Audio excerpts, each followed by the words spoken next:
My female 24 sister 29 has a toddler girl. Her pregnancy was very rough, she was very sick, her husband and she separated in the middle of her pregnancy, and she didn't have a lot of support from our parents, which isn't their fault. They were low contact before she got pregnant because of some stuff my sister and her husband did. Lately, they've been back in touch and are fixing their relationship. I'm 35 weeks pregnant as well, and my pregnancy hasn't been entirely hard. My husband and I have a good relationship, even better now, I'd say. My relationship with my parents and our siblings has always been good too, and besides some minor inconveniences, my pregnancy has been going great so far.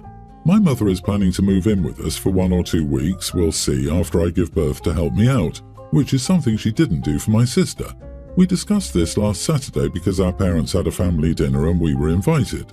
Our parents and sister-in-law, brother's wife, also asked me about my pregnancy and if we were preparing for the baby. We were not only talking about me and my baby, like we were all having normal conversations about work, politics, football and stuff we regularly discuss. However, when I told them about my last checkup, my sister told me it was wrong to brag. I asked her what she meant because I wasn't bragging at all. She told me that talking about how perfect my pregnancy has been so far is bragging. Once again, I told her I wasn't bragging. My mom backed me up on that. Yeah, well, my sister blew up as soon as our mother spoke. She accused me of being mean, a golden child, wanting to drag the attention back to me, being overbearing, etc. She said I'm enjoying that she and her daughter are second-class citizens in our family because she's sure that everyone will spoil my baby as they spoil me. I'm faking weakness to gain sympathy and have everyone pampering me. I told her not to blame me for her mistakes because it was her fault and not mine if she didn't have a great support system. She called me a selfish and spoiled brat, and I called her a bitter and envious witch. She also fought with our parents and my husband. Lastly, our dad told her to leave. I admit that my husband and I stayed a bit longer and we were all talking badly about her. Now that I'm thinking about it, I wonder if I made a mistake. Our whole family is rethinking if they want to go low contact with her again, so I don't know. I'm just doubting myself. Am I the idiot? Edit, our family's problem with her was regarding some jewellery she inherited from our grandmother. She pawned them to go on an expensive vacation with her husband. She got some of it back but lost a necklace that had been in our family for generations. We all loved our grandmother and valued these things since they were important to her. She never acknowledged her mistake or apologised, which is the worst of this, because if she had at least apologised and said that she was very sure and she'd be able to get the items back, then it would have been different, I think. She knows she hurt us but never even apologised for hurting our feelings and our grandma's memory. And all of this happened before she got pregnant. This was just the last straw for our parents to go low contact, since my sister and her husband constantly disrespected our family's feelings over and over again. Also, one of our brothers is in no contact with her and her ex-husband since they refused to pay for the car he sold them. They had agreed on a price, but then they stopped paying. Also, they were always talking about an ED I had when I was a teenager, and they kept insinuating I was sick again. Another example is the first thing my sister told me the day of my wedding was that I looked like my dress was swallowing me because I was too skinny. They said that my husband looked like he was an alcoholic who would beat me. They also made comments about our other brothers and sisters-in-law. Everyone's the idiot here. She's taking out her anger on you, but your family sounds lovely.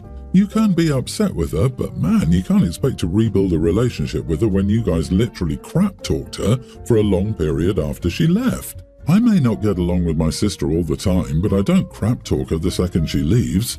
It makes me wonder if she's correct about you being the golden child. Did she get treated less than in childhood? And P.S. You may be upset that she sold family heirlooms, but they were hers to sell. She didn't steal them. It sucks and I get it, but I wouldn't destroy a family over heirlooms. She can do what she wants with it, but her family has every right to judge her for it. I hate the "but it was her property" argument. But expensive vacations aren't a need either. She chose to be disrespectful. Good Lord. I could be forgiving if she'd pawned something because she was desperate and had no other way to pay for her house or food or something, but for a vacation? They have a right to feel a certain way about it. Also, pawn shops would only pay a small fraction of their worth, so she easily could have sold them back to the family for a good price. I'm going with you are the idiot if this all boils down to she sold an heirloom. You'll need counselling. I get it was an heirloom, but some people truly don't have that sentimental attachment, stuff like that. The responses that said she could have given it to someone in the family, were you all going to give her the worth of the necklace? No. You talk like she deserves everything coming to her, like she's some evil being unworthy of support, simply because she sold sentimental jewelry that she inherited. She's right, you did throw things in her face, especially when you went and blamed her for her lack of a support system, like you and your family didn't also choose to go low contact and not support her because you disapproved of what she did with her inheritance. I get the feeling she's absolutely on the mark when she calls you out for being the golden child. Your sister is treated as less than you. She deserves a better family. I am very annoyed. I have 2 daughters-in-law, and this is about Amy. Amy is very sensitive. This isn't always a bad thing, but there have been multiple times when she started crying over small things. She started crying when I informed her my childhood dog, over 40 years ago, was dead. For this reason, my son is highly protective of her. Also, she's not compatible with the outdoors, to be honest. She's clumsy, which usually results in her falling and getting hurt. The worst case was when she fell and scraped her knee and started bawling. I truly thought someone was dying or extremely hurt. It was a scraped knee. Instead of feeling like an adult relationship, it feels like I have to babysit her all the time.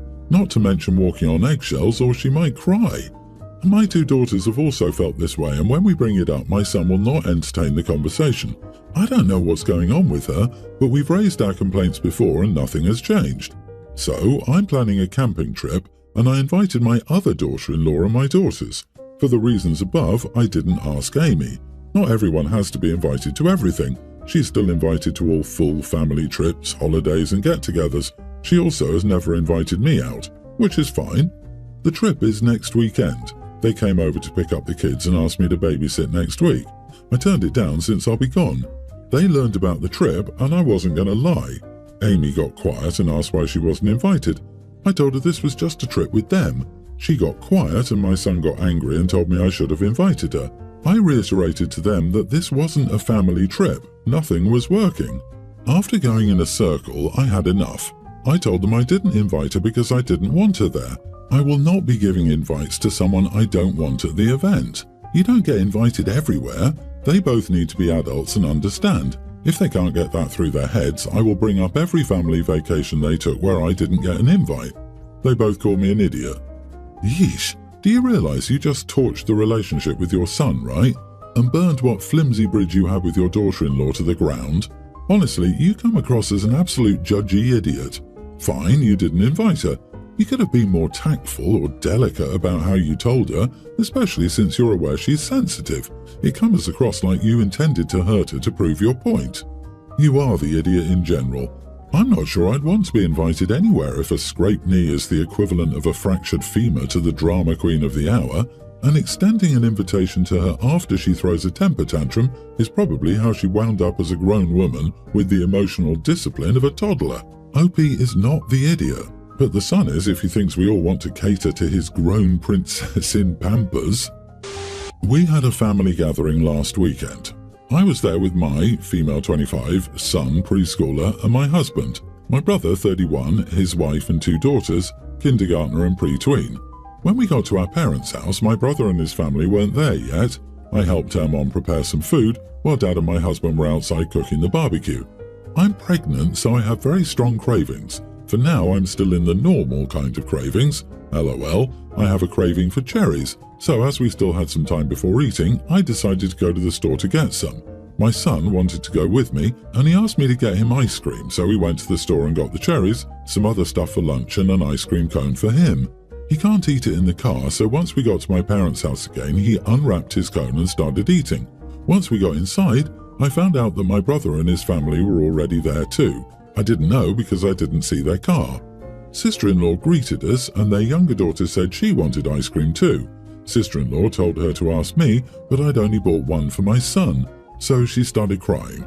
Sister-in-law and my brother tried calming her down and said they'd get her ice cream later, but she was throwing a tantrum and saying she wanted ice cream now. Okay, one thing led to another and they started blaming me because I should have predicted this would happen and bought ice cream for all the kids. They were not there when I left, and I didn't even see their car parked outside, so I couldn't have known they were already there. My brother said I still knew they were coming, so I could have bought the extra ice cream and given it to my nieces when they arrived.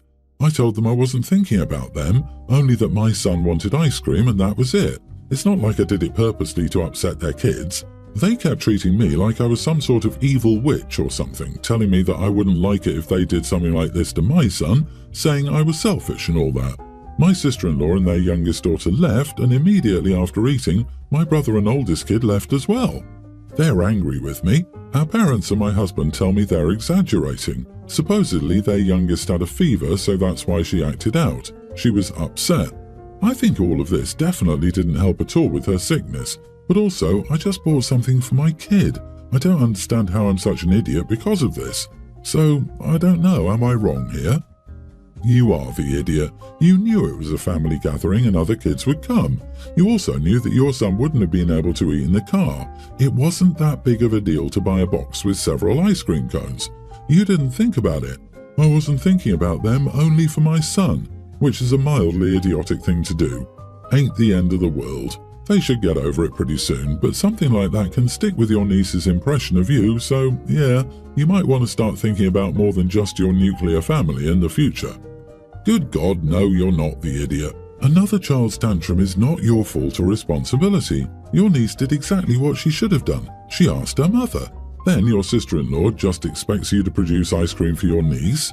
You aren't the magic ice cream fairy, LOL. And with the way some parents tightly control sugar for their kids, you weren't wrong not to make assumptions that it would be okay to bring extra for your nieces. That would have made it impossible for them to say no if you had. This feels like a damned if you do, damned if you don't situation. You're not the idiot. Your brother and sister-in-law, though, wow.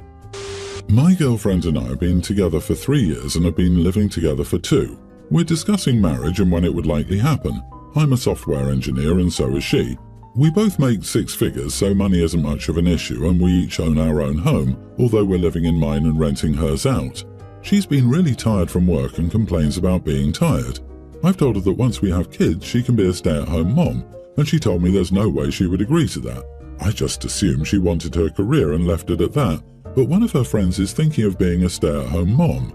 They've been talking over the phone and in person, and one day over the phone my girlfriend told her, "Don't do it, he's going to be abusive and then your life will be ruined. At least work part-time. You said your job will accommodate." I asked her later on if her friend's husband was abusive and she said not yet. I asked her what she meant, and she says she believes if one person has financial power over another, they will no longer respect the other person and probably will end up abusing them. I was shocked she thought this and asked her if that's why she refuses to be a stay-at-home mom, and she said yes. I asked her why she thinks I would abuse her, and she said she doesn't think I would abuse her now or if we both remain working and have our own assets, but men are told so much about how women are only after their money. They don't see or appreciate the work stay-at-home moms have to do. Since, according to her, most guys do not appreciate it anyway and just feel like they're being used for their money, they will lose respect for their partner and begin to resent them. I told her I know how much work it is to be a stay-at-home mom, and she got mad and said I'm just paying lip service, and guys always say that until they have to pay for their wife as a dependent, which is when they get resentful. They see them making money as their authority and will begin making decisions without their wife's input. She said she knows so many stay-at-home moms who have their lives ruined when they quit a good-paying job to stay at home and then have to go back to work years later when their husbands lose respect for them and cheat on them. She says she knows it's happening so many times she knows she'll be crazy not to learn from them and keep working. I got mad and told her just because she has trust issues doesn't mean guys are monsters, and we do not mind taking care of a woman who's staying at home with our children. She said, lip service is easy to pay, and refused to discuss it anymore. Sorry, but you are the idiot. Look man, the saying goes, if you give someone the power to feed you, you also give them the power to starve you. You say you would never, and I'm sure you wouldn't, but that's what is always said. Be offended, that's your prerogative. But like for a woman, it's like playing Russian roulette. You insist you're not a loaded chamber, but she can't ever really know that unless she pulls the trigger. And if you're not an empty chamber, the consequences are dire. I'd rather not pull that trigger and find out. She sounds smart. I'm divorcing after 25 years of marriage, both engineers. This exact thing happened to me. Yes, power corrupts. We were equals until I raised the kids, and I lost my value to him as he got more and more successful in his career. Last year, he dared to tell me his young, new swim coach was an achiever and that I should try it sometime. Seriously, I gave up everything for that man, and he thought he could do better. I agree with her. No woman should be financially dependent on a man. We actually do not mind taking care of a woman who is staying at home with our children. Dude, in that scenario, she would be taking care of you. Comments like that suggest she has you accurately pegged as someone with some of the underpinning ideologies she's concerned about. Having to do tedious and repetitive chores and child routines every day is not being taken care of in the slightest.